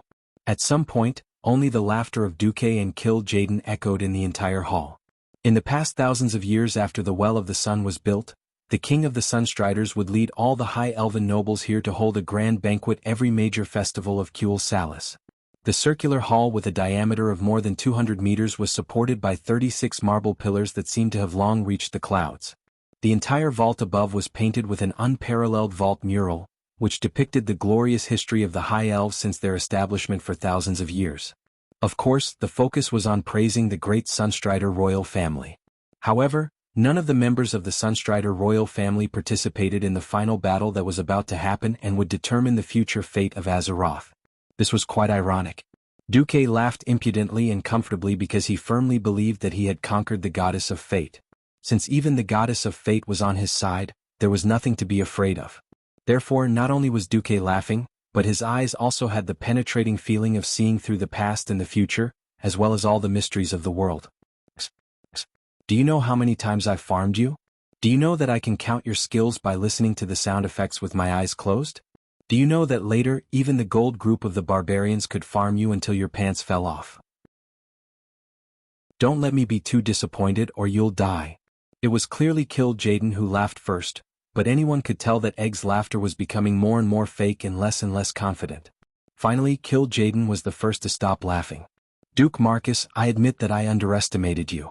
Not just me but the entire army underestimated you. You may have made a great name for yourself in this world, but today will be the end of your legend. Everything will end. With that, Kil'jaeden slowly raised his hands, and his claws, palms facing the sky, shook lightly as if he was playing a piano. Suddenly, a portal opened in all four directions of Kil'jaeden at the same time. Duque raised his chin slightly. He had already smelled that the gears of history had begun to shift. The size of these portals was much larger than the ones in history. Indeed, in the next moment, the Eridar warlocks that were supposed to be teleported out were the Lords of the Abyss. Accompanied by footsteps that were even more shocking than the galloping of horses, these terrifying monsters that were supposed to be the vanguard of the army brandished their huge blades and charged towards the alliance of heroes. Let us handle them. Magni was the first to take the lead. Chapter 1528. Even after activating God's Descent, Magni's body size was still the size of an adult and a child compared to an abyssal lord. The double-edged greatsword that was as large as a pillar collided with the small fire devil's hammer. The fire demon hammer, which was supposed to be smaller, should have been crushed, but the reality was that the dwarf king's unreasonable strength had forced the void lord of the abyss, which was at the level of a void lord, to take 3 big steps back. Immediately after that, Master Howl unreasonably leaped high into the air. With a swing of his axe, he instantly killed the Lord of the Abyss, who had used up his old strength and had yet to recover his strength. There was another Abyssal Lord that was being held off by Muradin Bronzebeard. On the other side, Theon was fighting an Abyssal Lord with Ashbringer, while the human heroes led by Varian were attacking the other 2 lords. Initially, the Alliance heroes seemed to have the upper hand, but after the second batch of Lord Demons came through the Void Portal, their combat power suddenly became a little tight. The Karaj twin emperors were the first to look bad.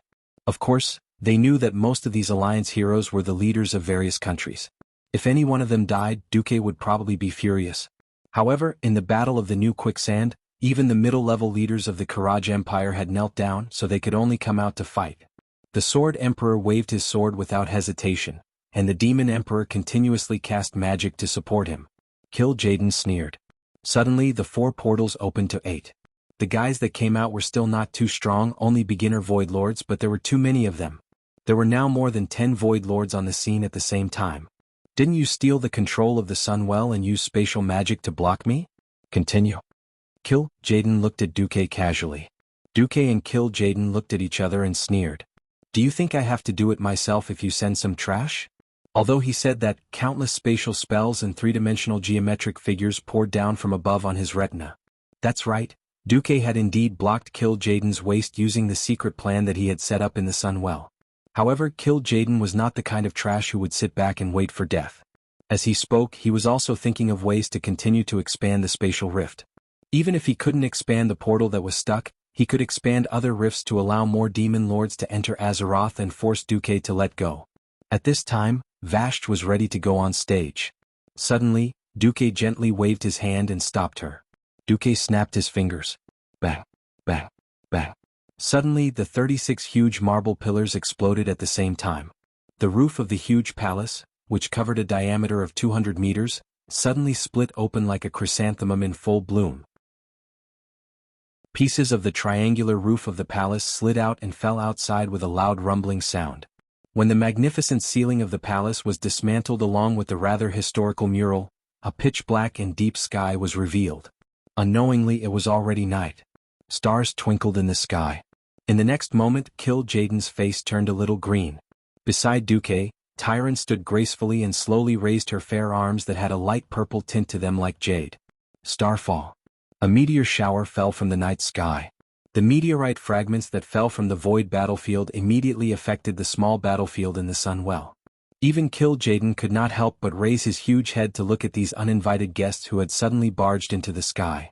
The fragments of the stars first flashed in the void, like the lights of civilization in the night. Every time the silver light flashed, a fragment of the stars would seem to jump through space, crossing space from the far end of the universe to the sky above the Sunwell. A vast expanse of specks of light appeared in the sky. Each speck of light represented a terrifying power that could destroy the heavens and the earth. The battlefield in the Sunwell Palace was silent for a moment. Countless rays of silver light extended from the flashes in the air. These dazzling lights pulled out rays that were thicker than pillars and smashed towards the Void Lords one by one. Regardless of whether they were the Abyss Lords with their huge bodies and powerful defense, the mysterious and cunning Shivala, or the famous Dreadlord, none of them could dodge these terrifying attacks that surpassed the realm of gods. The light of the starfall engulfed every demon lord present, but did not touch any mortal heroes. The result was immediately revealed. Under the power of the starfall, the demon lords that should have extremely high resistance to magic and physical attacks were torn apart. They did not even have the time to let out their last wail before they died. Even though all the lords were dead and their corpses were completely shattered, the light of the stars did not disappear. Under Tyron's guidance, they were like cheetahs looking for their prey, quickly flying towards their final target. One after another. The falling stars bombarded the teleportation door that Kil'jaeden had opened without stopping. Far away in the void distortion, the Eridar mages who were responsible for stabilizing the teleportation door all vomited blood. They could no longer control it and could only let the large teleportation door collapse before their eyes. This time Kil'jaeden was clearly at a disadvantage. Unable to hold it in any longer, Kil'jaeden made his move. His first move was an extremely exaggerated multicast. Woo, it was like the wail of a soul from the deepest depths of hell. It was the lingering sound of death and ashes left behind by the army's iron hooves. It would have been fine if Kil'jaeden had used some soul whip at the start, but no one expected the egg to go all out and use darkness of 1,000 souls. Originally, it was the night sky around them, illuminated by the brilliant lights in the palace. Now, everyone felt that the entire world had suddenly turned dark. Everything in his field of vision instantly turned a dull gray color. It was a terrifying color that was depressing to the point of being oppressive. It was more like Kill Jaden was venting his anger. Duque took a deep breath. He knew that he could not panic. Khadgar, I'll leave the spatial shackles to you, Duque ordered calmly in the spiritual world. Leave it to me. Khadgar bowed and immediately took over the control of the spatial shackles. Duque clasped his hands together and glanced in the direction he had come from. After silently cursing Kalegos for being a bastard, he had no choice but to do it himself. Originally, Kalegos would provide the blue dragon pearl, which could summon 2 young blue dragons to protect the mortals and provide all sorts of benefits.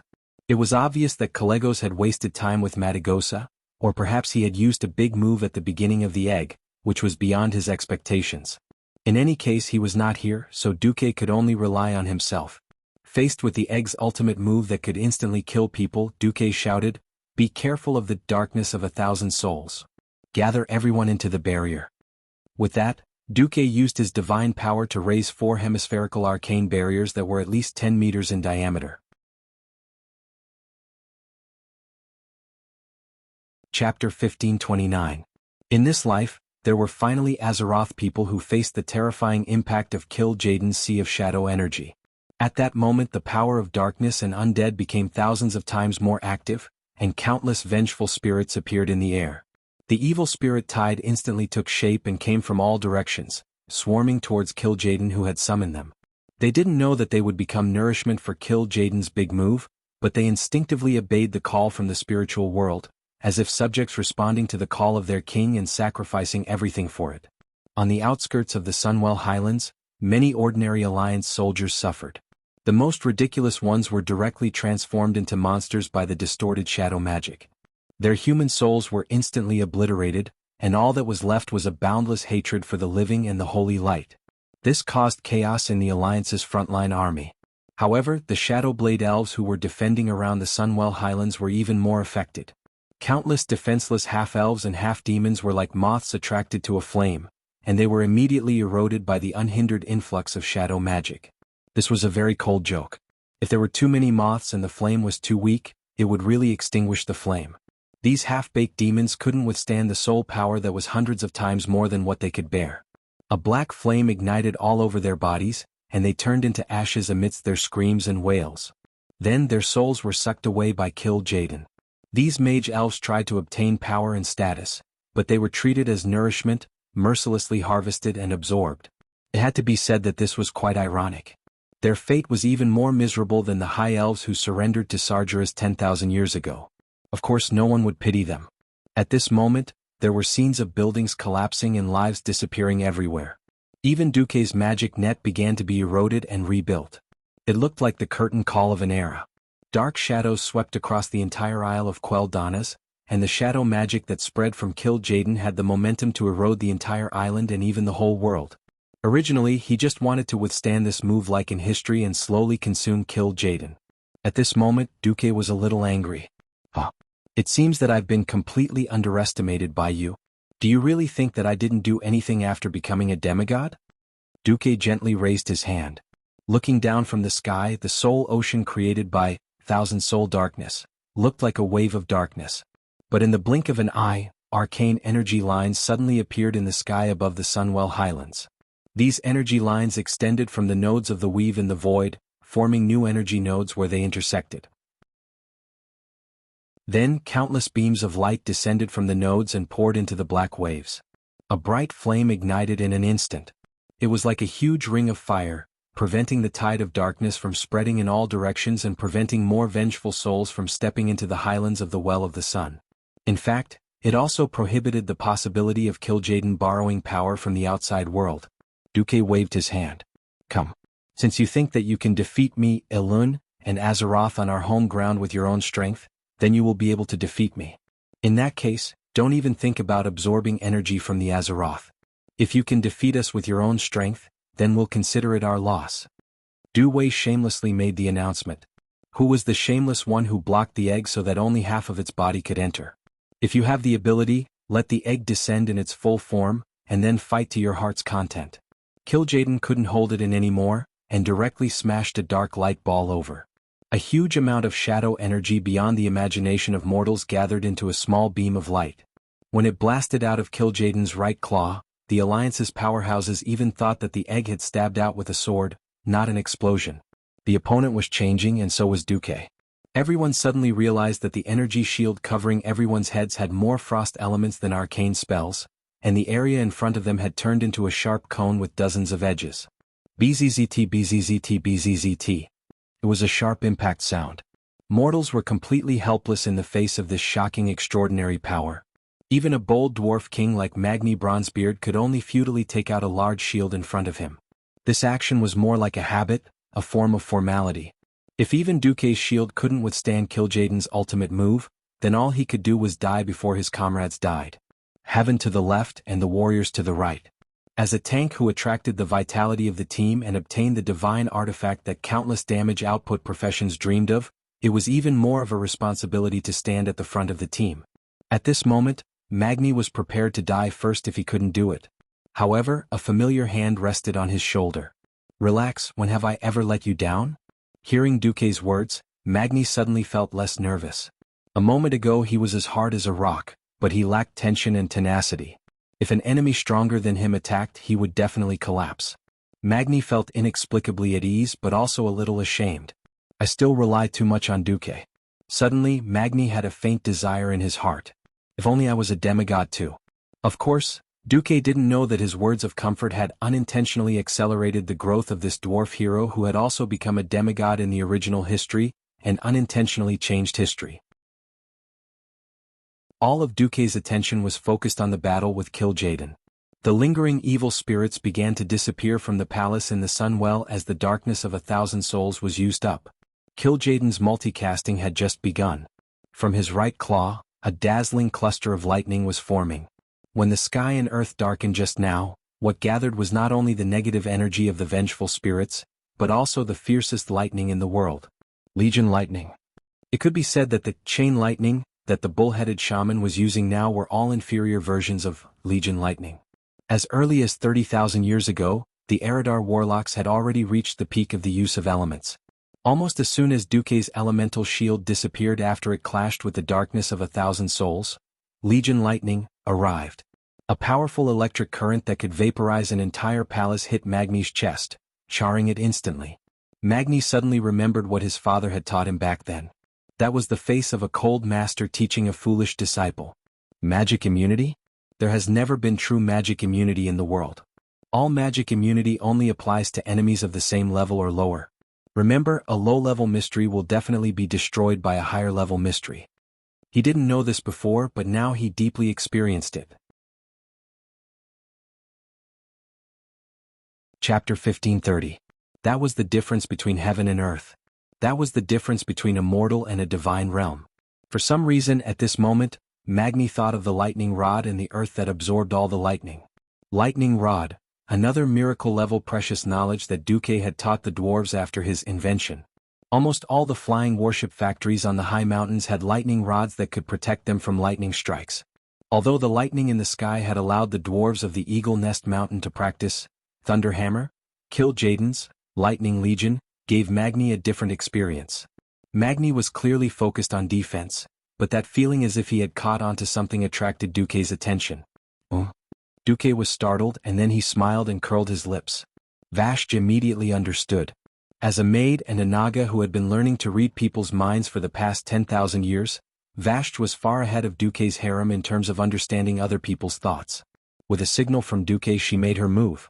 One of the palms flipped, and the Lightning Legion, that was supposed to jump to the next person and continue to deal damage to the Alliance's Beyonders, suddenly became tame because of Vashj's sudden attack. The lightning that contained strong natural elements became a harmless earthworm in Vashj's palm.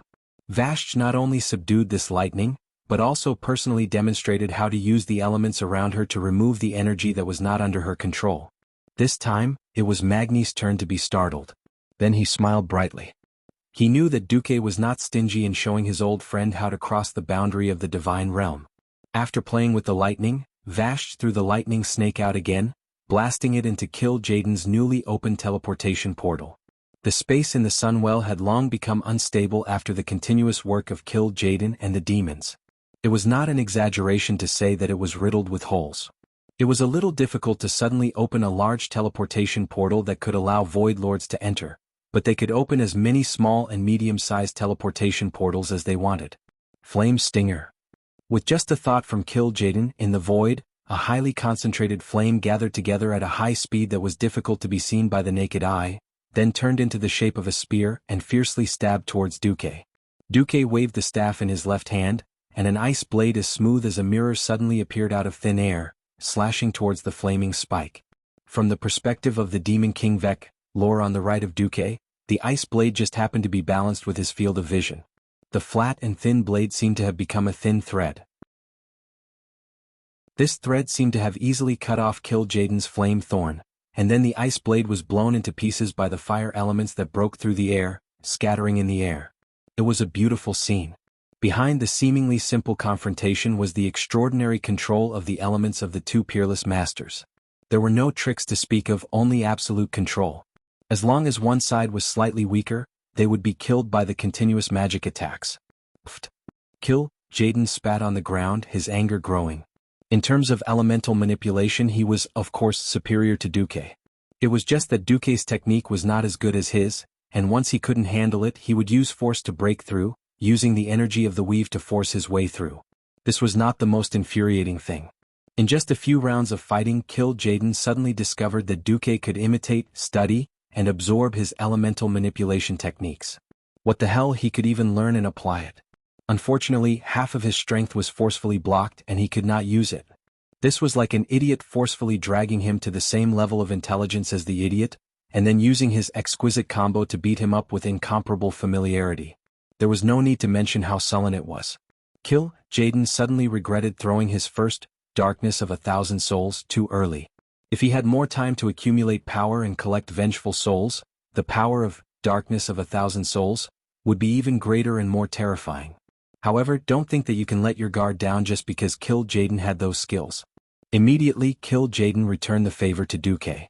In the next 30 seconds, Vashj and the Karaj twin emperors destroyed the portal, while Kil'jaeden threw small skills such as Flame Spike, Flame Flower, and Shadow Stinger to contend with Duque, while fiercely resisting the operation of the spatial shackles.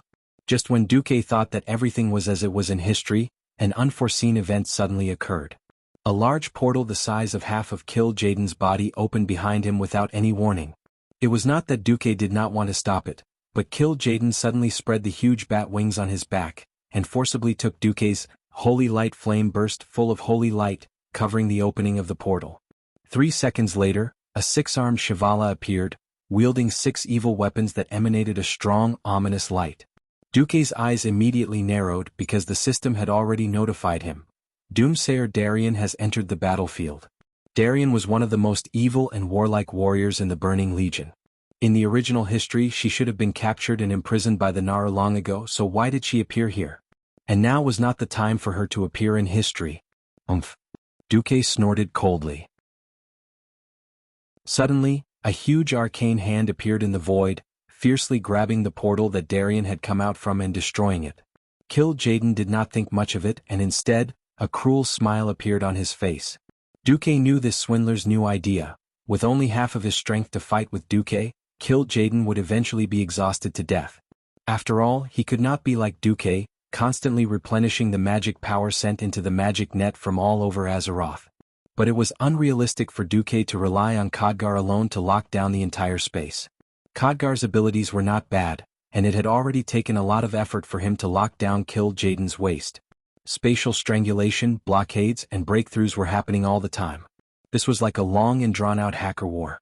Both sides used different methods to attack and defend against each other's attacks. Some were passive, some were active. If Khadgar had to lock down Kil'jaeden while also taking care of the other large portals, it would be too much. Kil'jaeden was also forcing Duque to divert some of his attention to suppress his large portals. Otherwise, he would have to continuously send in high-level Void Dukes and suppress Duque's side in terms of the number and quality of his subordinates. At this moment, Darien, who had just come out, was fighting with the Sword Emperor. In a short period of time, the Sword Emperor would not be able to free up his hands. The bad news was that the 2nd, 3rd, and 4th high-level portals were also forming. Duque's expression froze. What the heck, this is a competition. Chapter 1531. This time even Duque could not stay idle. He held a tish in his left hand and blocked in the void. If someone could look beyond the surface and see the space domain that mortals couldn't see with their naked eyes, they would be able to clearly see that a huge cover had forcibly smashed several sections of the space tunnel that had suddenly pierced through the endless void. As a native demigod, you have some skills. This time it was Kil'jaeden's turn to be smug. What about this? In the void, 12 new spatial passageways suddenly appeared. They forcefully crashed into the space of Azeroth in a domineering manner. Duke's expression finally changed. Ordinary spatial tunnels were first about stability and safety. After all, if the spatial tunnel was not good, the one who was teleported would be the one to suffer. On the other hand, if safety was not taken into account, then the construction of the spatial tunnel could be even more sloppy. No, it was already to the point of simple violence. The tunnel was open, but the lords had to jump in. Whoever did not jump, Grandpa Egg would kill them later. In any case, if they died, it would be considered a work injury. When others played with spatial teleportation, they at most used quality to suppress others. The Burning Legion's teleportation was F*King suppressing others with quantity. As long as their souls were not destroyed, demons could be resurrected in the distorted void no matter how they died. Moreover, no one knew just how many void overlords there were in the distorted void at the moment.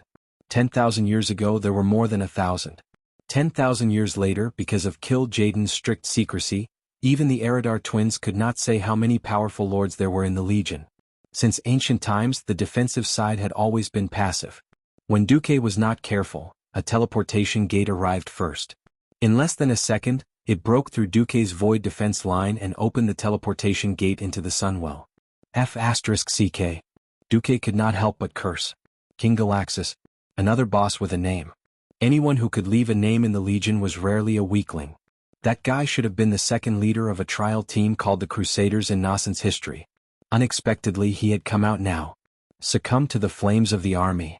King Galaxus roared as soon as he appeared, shaking the mortals to the core. The raging green demonic flames began to spread in half of the hall. As an Eridar warlock rank expert, Galaxus could definitely be classified as a high-rank Void Lord. In a way he was like a weaker version of Archimonde. If Duke gathered all the experts to suppress him, it would be no different from chopping vegetables. But with Kil'jaeden, the great demon god here, it was undoubtedly a heavy burden. The Nephilim Emperor Vek, Lore immediately went up to meet him and a blizzard came crashing down on him. He had thought that the duel between an Eridar warlock and a magic-type demigod would be another elemental battle. The result made everyone's jaws drop. Vek, Lore actually grabbed Galaxus by the waist like a wrestler, and then the two giants directly smashed through the wall of the hall and fell far away. They kept rolling until they reached the open space outside the hall, where the two giants really began to compete in magic. In fact, more than one person realized that the hall, which originally had a diameter of more than 200 meters, looked very big. As a battlefield for a group of huge giants, it was still not enough to look at. Originally, the dome had already been blown away by Duke, and now the twin emperors and their opponents had smashed through several walls and nearly 10 marble pillars.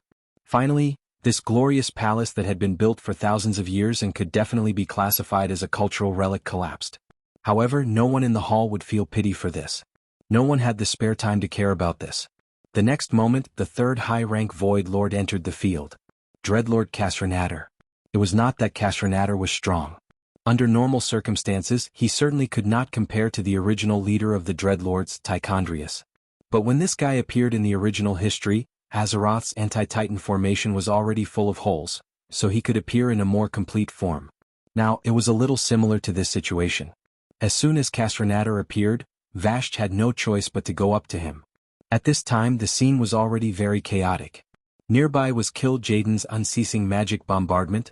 All kinds of fire and shadow magic of great lethality were simply flying everywhere, and if a mortal was not careful, they would kneel.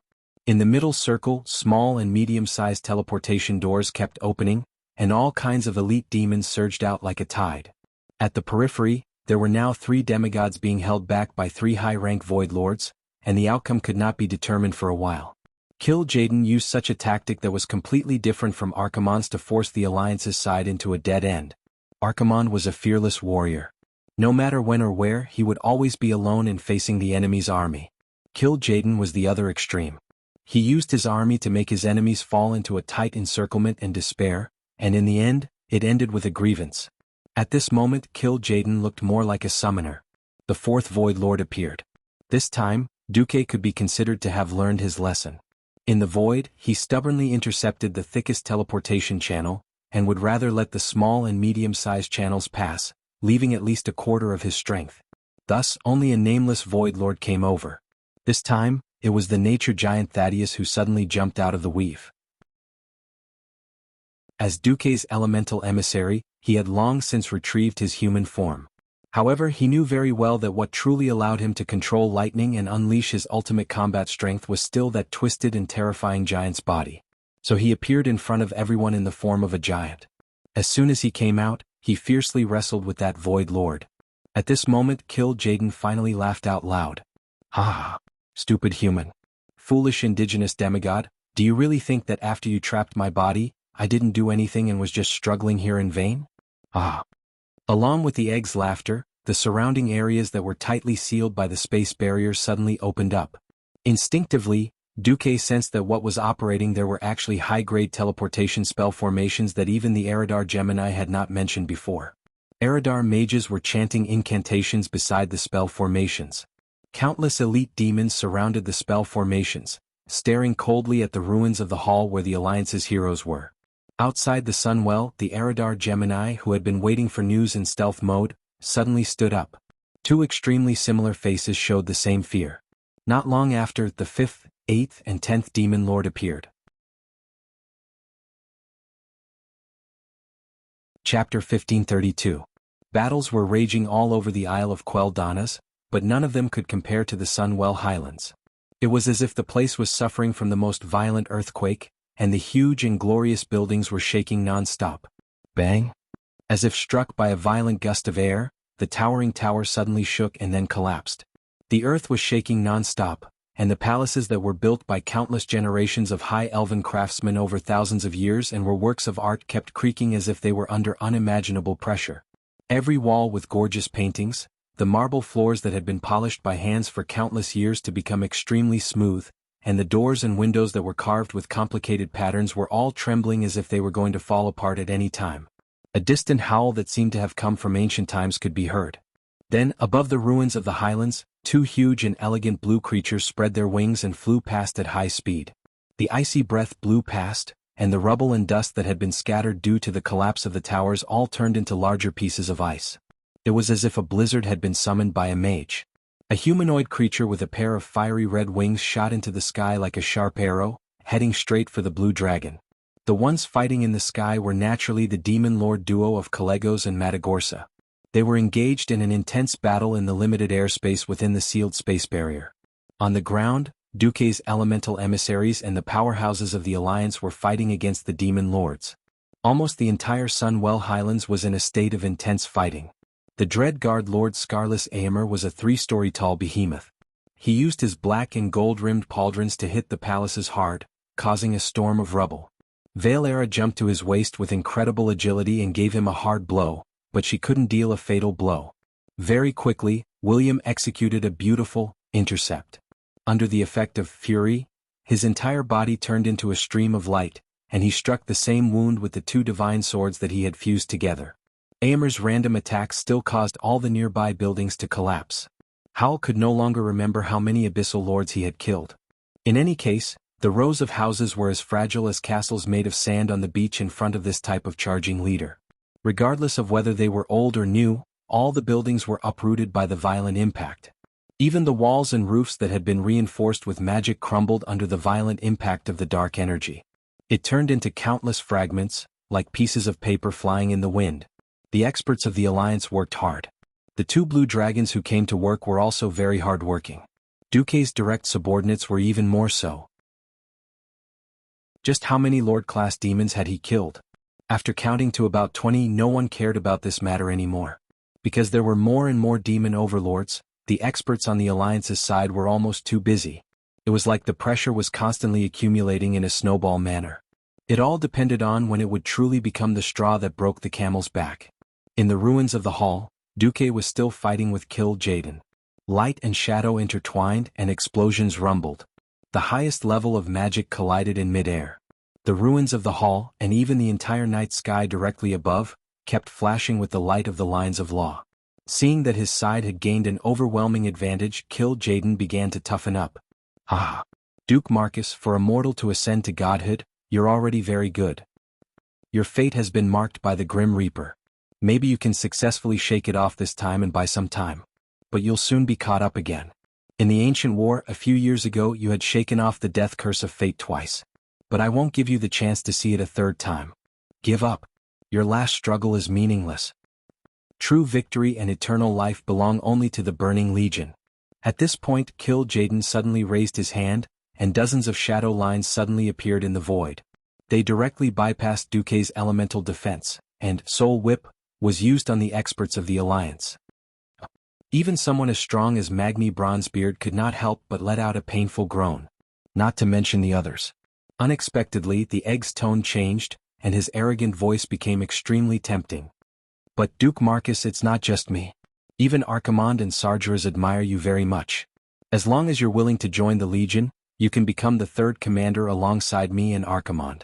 After taking what the Legion wants, we can even give up on destroying Azeroth and allow you to keep this planet as your exclusive property." Hiss! Every expert of the Alliance couldn't help but gasp when they heard this. The commander of the Burning Legion. That was the invincible commander who had swept through the entire universe in the past 25,000 years. No intelligent race, planet, or even galaxy could fight against the Devil Legion that had units of hundreds of millions. Hundreds of thousands of galaxies had been burned to ashes.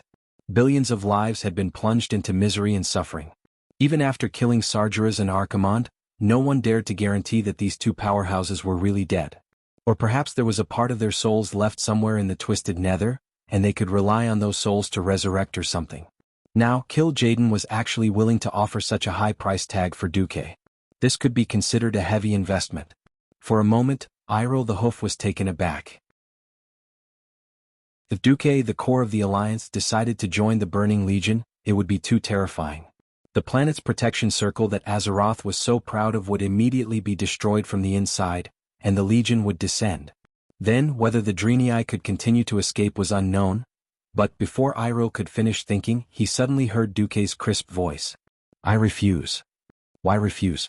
Protecting this small planet was meaningless to those who pursued power. The army could bestow them with greater and stronger power. If you want, you can easily make thousands of planets bow to your feet. Kil'jaeden was still unwilling to give up. His voice shook the hearts of every Alliance member. Master of all worlds? This kind of power, this kind of temptation was simply irresistible to men. Could Duke refuse? Everyone was thinking, if it was them, would they refuse? Would they? But it would be difficult to make the decision to refuse, right? Beside Duke, countless magic circles suddenly opened, and countless elemental energy formed on their own, shooting towards Kil'jaeden like lightning. Duke, who was in the middle of the energy wave, looked calm. "You're tuning in to the Han Lee's Wuxia Chronicles YouTube channel. We're so grateful for your support, and don't forget to subscribe to join us on this incredible journey through captivating stories. Your generosity through donations truly makes a world of difference, as it's the primary source of revenue that allows me to expand and enhance this channel for you. Thank you from the bottom of my heart for being a part of this adventure."